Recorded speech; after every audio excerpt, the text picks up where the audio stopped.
Half হাতা গেঞ্জি পরে কি নামাজ পড়লে মাকরু হবে?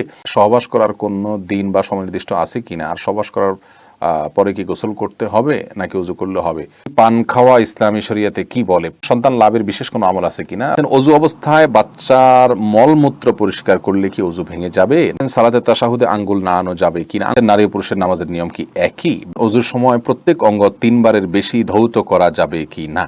মেয়েদেরকে নামাজের সময় পায়ের পাতা ঢাকতে হবে কি না? স্ত্রীকে নিয়ে বাসায় নামাজ পড়লে একামত কি আমাকেই দিতে হবে? প্রিয় দর্শক, আর দীর্ঘায়িত না করে তাহলে চলে আসি। আপনাদের যে সমস্ত প্রশ্ন ইতিমধ্যে আমাদের কাছে চলে আসছে, এগুলোর উত্তর দিতে থাকি আমরা। অঙ্কন, আপনি জানতে চেয়েছেন স্ত্রীকে নিয়ে বাসায় নামাজ পড়লে একামত কি আমাকেই দিতে হবে? জি হ্যাঁ, আপনাকে দিতে হবে, এবং যিনি ইমামতি করেন তিনি একামত দিতে পারবেন, কোনো অসুবিধা নেই। বোন ইশরাত জাহান মারিয়াম, মেয়েদেরকে নামাজের সময় পায়ের পাতা ঢাকতে হবে কি না, এটা নিয়ে মতবিরোধ রয়েছে। অনেক উলামায়ে কেরাম ঢাকতে হবে বলেন, এবং তার সপক্ষে বেশ কিছু দলিল তারা হাজির করেন। আলমারাতু আওরাতুন, পুরাই হলো আপনার ঢাকার বস্তু বা সতর করে বা ঢাকার মতো মেয়েদেরকে পুরোটাই ঢাকতে হয় এবং সতর করতে হয়। এর বাইরেও আরও বেশ কয়েকটি আসারের দ্বারাই তারা বলেন যতটুকু ঢাকা যায়। কিন্তু এর বিপরীতে অনেক উলামায়ে কেরাম বলেন যে না, পাও ঢাকা এটা বাধ্যতামূলক নয়, তবে যতটুকু সম্ভব টাকনো পর্যন্ত ঢাকতেই হবে, এরপর যতটুকু সম্ভব ঢেকে রাখতে পারলে ভালো হয়। সবচাইতে নিরাপদ হয় যে আমরা বড় জামা পরে যদি পায়ের পাতা ঢেকে রাখতে পারি তাহলে ইখতিলাফের ঊর্ধ্বে উঠে যেতে পারি, ওইটা সবচেয়ে নিরাপদ। এম এ রাজ্জাক, আপনি প্রশ্ন করেছেন ওযুর সময় প্রত্যেক অঙ্গ 3 বারের বেশি ধৌত করা যাবে কি না। ওযুর সময় প্রত্যেক অঙ্গ 3 বারের বেশি ধোয়া যাবে না, কারণ একটি বর্ণনায় রয়েছে যে ফামান জাদা আলাইহা ওয়া নাকাসা ফাকাদ তাআদ্দা ওয়া যালামা, অর্থাৎ 3 বার ওযু করার বিষয়টি নবী সাল্লাল্লাহু আলাইহি ওয়াসাল্লাম দেখানোর পরে একটি রিওয়ায়াতে আসছে যে তিনি বলেছেন যে এর বেশি যে করবে সে সীমা লঙ্ঘন করলো। কারণ 3 বার নবী সাল্লাল্লাহু আলাইহি ওয়াসাল্লাম দেখিয়েছেন, 3 বার ধুলে একটা হাত একটা মুখ মানুষের পরিপূর্ণভাবে ধৌত হয়ে যাওয়ার কথা। এর পরেও যদি কেউ মনে করেন যে না আরও বোধহয় ধোয়া দরকার, তাহলে বুঝতে হবে শয়তান তাকে ওয়াসওয়াসা দিচ্ছে, কুমন্ত্রণা দিচ্ছে, তিনি এটা থেকে বেঁচে থাকার চেষ্টা করতে হবে, এবং 3 বার বেশি তিনি ধুতে যাবেন না। রায়হান আহমেদ জানতে চেয়েছেন নারী ও পুরুষের নামাজের নিয়ম কি একই? বারবার আমরা এই বিষয়ে উত্তর দিয়েছি, নামাজের বেসিক নিয়ম একই, তবে নারীরা তাদের শারীরিক গঠনের কারণে কিছুটা পুরুষদের তুলনায় জড়সড় থাকবেন। অনেক ওলামায়ে কেরামের মতে, বিশেষ করে আপনার সৌদি আরবের এবং মিডল ইস্টের ওলামায়ে কেরামের অনেকের মতেই নারী পুরুষের নামাজের ভিতরে বেসিক কোনো পার্থক্য নেই। পদ্ধতিগত আমাদের ওলামায়ে কেরাম অনেক দিক থেকে পার্থক্যের কথা বলেন, বুকে হাত বাঁধা অন্যান্য ক্ষেত্রে। এই মতের সপক্ষেও অনেকগুলো আসার রয়েছে। মূলত যদি কেউ পুরুষ নারী হয়ে পুরুষের মতোই হুবহু নামাজ পড়েন, তাহলে তার সালাত হয়ে যাবে।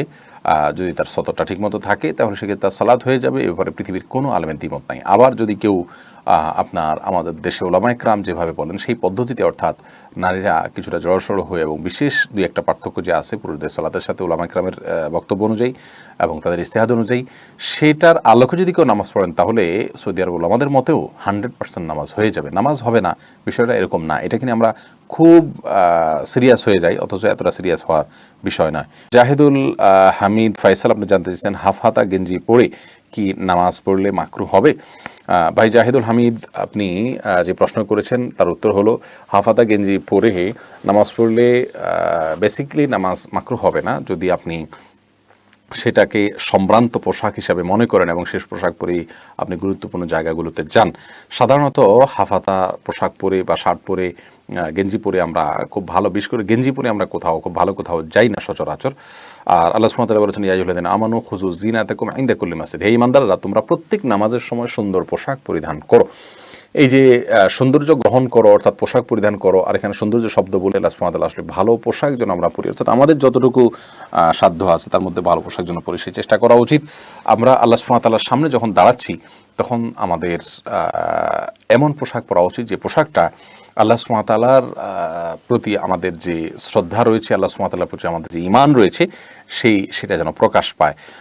এবং নর্মাল কোনো পোশাক আশাক যেগুলো পরে আমরা কোথাও যাই না সেটা পরে নামাজ পড়া উচিত নয়। হাফাতা গেঞ্জি যদি পরেন তাহলে সেক্ষেত্রে এটা পরে আপনি কি সম্মানজনক কোথাও যান, যদি না যেয়ে থাকেন আপনার জন্য এটা মাকরু হবে, কিন্তু নামাজ হয়ে যাবে।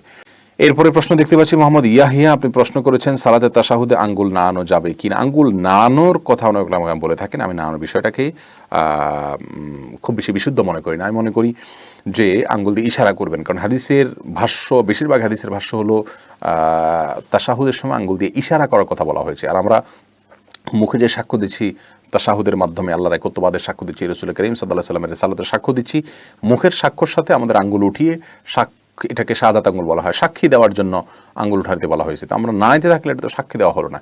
যে হাদিসে বলা হয়েছে মুসনাদ আহমদের যে আঙ্গুল নাড়ানো শয়তানের জন্য লোহার আঘাতের মতো বা তার চাইতেও কঠিন, এর মাধ্যমে সারাক্ষণ নাড়াতে বলা হচ্ছে, ব্যাপারটি তা না। আমরা উঠালাম আবার যে নামাচ্ছি, এই যে নাড়ানো, এই নাড়ানোটাকেই নবী সাল্লাল্লাহু আলাইহি ওয়াসাল্লাম হয়তো মিন করেছেন, এমনটি হতে পারে এবং এটা সম্ভাবনা খুব বেশি প্রবল, যেহেতু ইউশিরু হাদিসের ভাষ্যে রয়েছে। অতএব নাড়ানোর চাইতে মানে উঠানো এবং আপনার নামানো শেষে এটা আপনার বেশি অথেন্টিক, সারাক্ষণ নাড়াতে থাকার চাইতে।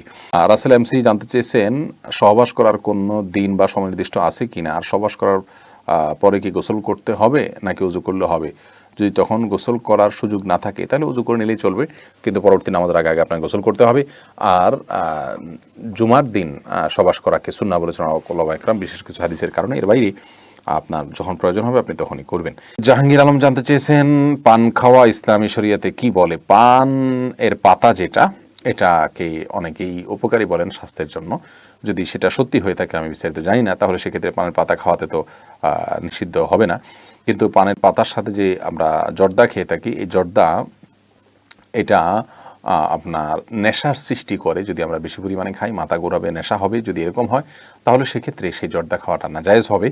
আর যদি সুগন্ধির জন্য জর্দা হয় সেটা ভিন্ন কথা।